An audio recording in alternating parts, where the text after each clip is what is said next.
Hollywood itself is a word. The word is interesting because it's a word that comes from a pagan. Hollywood is the holy wood, and it was the wood that the magical wands were made out of in the pagan sorcery, magic. And these wands were believed that the sorcerers that possessed them could put people into trances and control them. This is part of, this is symbolic, but it's also important to understand that part of what Hollywood literally does is it puts people into trances. It's a dream state. They call it the dream machine in the United States.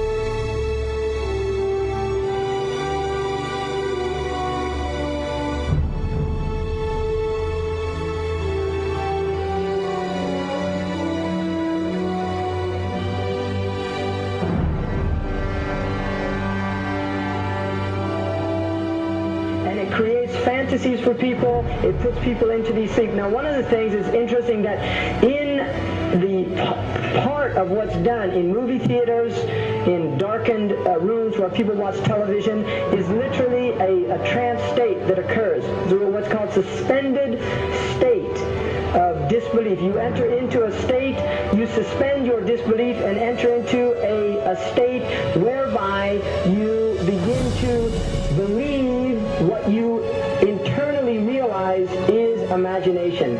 It's falsehood. Films are magic. It's just magic. You go and you watch these things and people get caught up in them. People cry during films, all this catharsis that takes place in these things. Many of the films, and this is an important element in the control mechanism, is literally allow people to go and have certain type of catharsis as a purging experience, which Aristotle talks about the necessary element. One of the necessary elements of tragedy is to create this cathartic experience. And this is why a lot of the films, especially also news and things like this is why news is very important in this culture. Everybody watches the news. They have this tragic, cathartic experience of watching the tragedies of others and then feeling safe and complacent in their own experience of this suspended state of illusory well-being. So these are very intricate and sophisticated methods. Now, I think it's dangerous, although there are elements, there's concerted efforts that take place, there's also a lot of people that have similar worldviews that aren't necessarily working together in concerted efforts. Historically, the control and manipulation of political opinion has been the Freemasons' main weapon in gaining control of countries and states. Once in control of the rulers and politicians of a country, laws and political structures could be changed in accordance with their agenda. However, since restricting the body does not necessarily mean restricting the mind, the Freemason recognizes that their plan for a global government hinges completely on subduing the masses to their agenda, and thus eliminating opposition to their cause. And the greatest threat to their plan, posing more danger than any army or law, is the threat of a free-thinking mind. In order to eliminate this threat and to achieve their objective, the Masons have set about the boldest plan ever devised: the complete control of every aspect of human life, your life. And the weapons they are using against you are in your very homes, entertaining you and your children, and gradually indoctrinating you without you even realizing.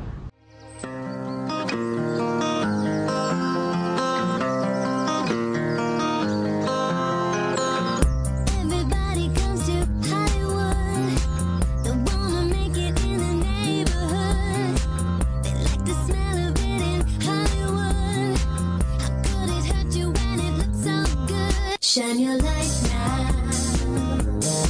This time it's got to be good.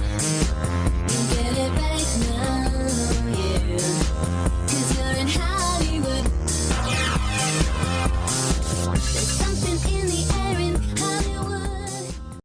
In today's society, people are spending more and more time engaged with modern media, television, cinema, computer games, the internet, popular fiction and popular music are an integral part of our lives. Yet these provide a vast expanse on information which you are taking either consciously or subconsciously into your mind. information on society ranging from ideals and morals and the difference between right and wrong to the way societies and economies should be structured is passed before you every single day. These media play a significant role in providing the basis for determining an individual's view of the world and everything that exists. Thus, any one group in complete control of this information placed on these media will in effect have the power to indoctrinate practically the entire populace of the world to their way of thinking. And it is this fact the Freemasons are exploiting. The Masons are using the entertainment industry in particular to condition people to their way of thinking, either openly or subliminally. The methods they use vary, but the goal is the same: to impose their beliefs, their ideology and their objectives on you in such a way that you begin to think of them as your own. Nagyapa. Én lehetek lovag? Szeretnél az lenni? Jól van. Térdre.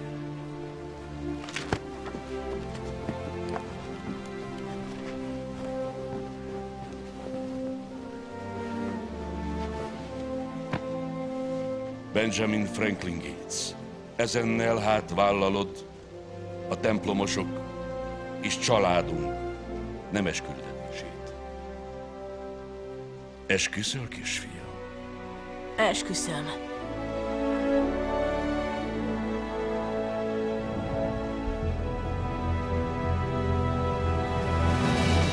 Evidence of their presence within popular entertainment is widespread. Masonic involvement in the industry is not a new thing. Hailed as one of history's great composers, Wolfgang Amadeus Mozart, a Freemason himself, composed a symphony, which was an open display of Freemasonry. The symphony is based on a story taken from ancient Egyptian mythology of Isis and Osiris.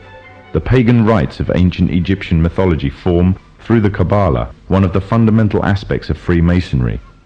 It is from these same pagan origins of Egypt that the symbol of the one eye stems.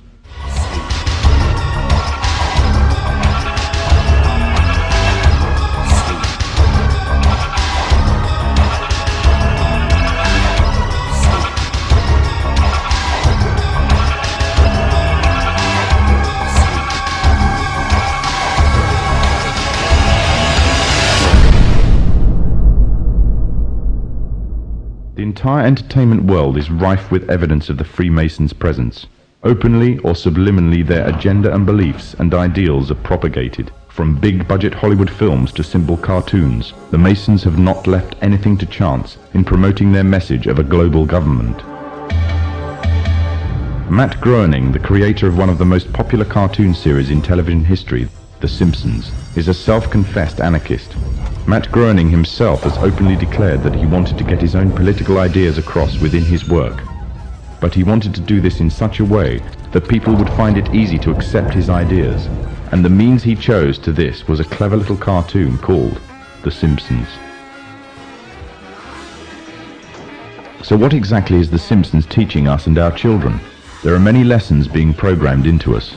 These include disregard for authority, either parental and governmental, that bad manners and disobedience is the way to attain status amongst people, and that ignorance is trendy and cool, whereas knowledge is unfashionable. However, what is especially worrying is the Masonic undertones of one episode in particular, the episode in which the father figure of the family, Homer Simpson, becomes obsessed with a group called the Stonecutters, or should it be called the Freemasons?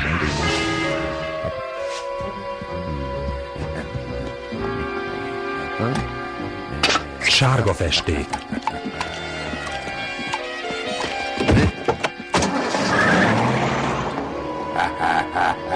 Most már csak követnem kell a sárga csíkot.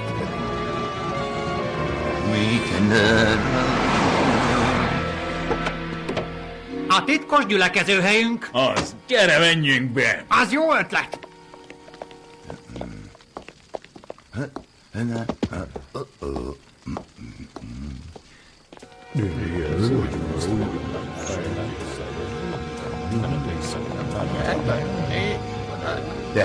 Jól átvertem őket, innen mindent látok, mindent hallok.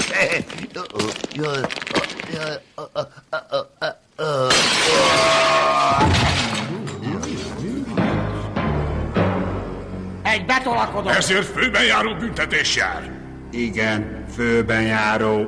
Takarodj innen! Fura dolgokat láttam tegnap este. Fura, különös, beteges, őrült, titokzatos, istentelen, ördögi dolgokat. Be akarok lépni. Nem is tudjuk, hogy miről beszélsz, Homér. Nem léphetsz be a kővágókhoz, mert exkluzív társaság. Mi lehet az minden hónap harmadik csütörtökén, amitől Tunyacsáp ilyen boldog? Tunyacsáp, Roger, te vagy az? ma van a nagy este.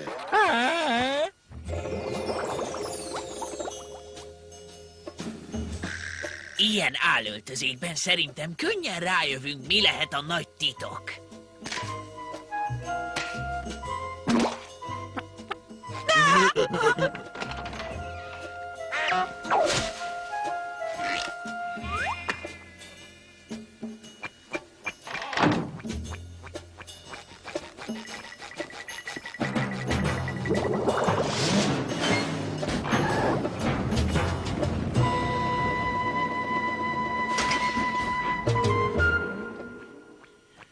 Jó napot, Roger testvér!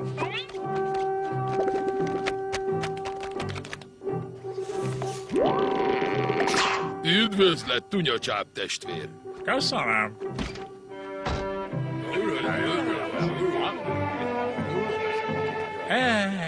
Ezért éri meg a többi 353 napon élni.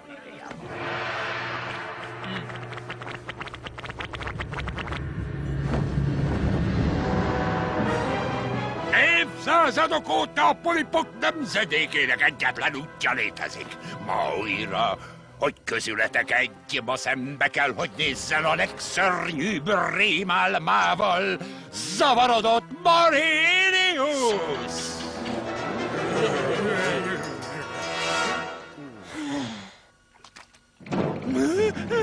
Soha nem felejtem el az én beavató szertartásomat.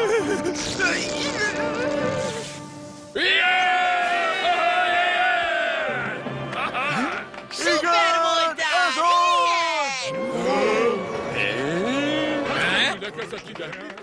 Mit keresnek itt? Mondjam, Patrick, ti követtetek? Tunyacsáp testvér! Éveszredek óta még sohasem fordult elő, hogy kívülálló végignézze a titkos beavatási szertartást. Megszentségtelenítetted a titkos összejövetelünket. De én...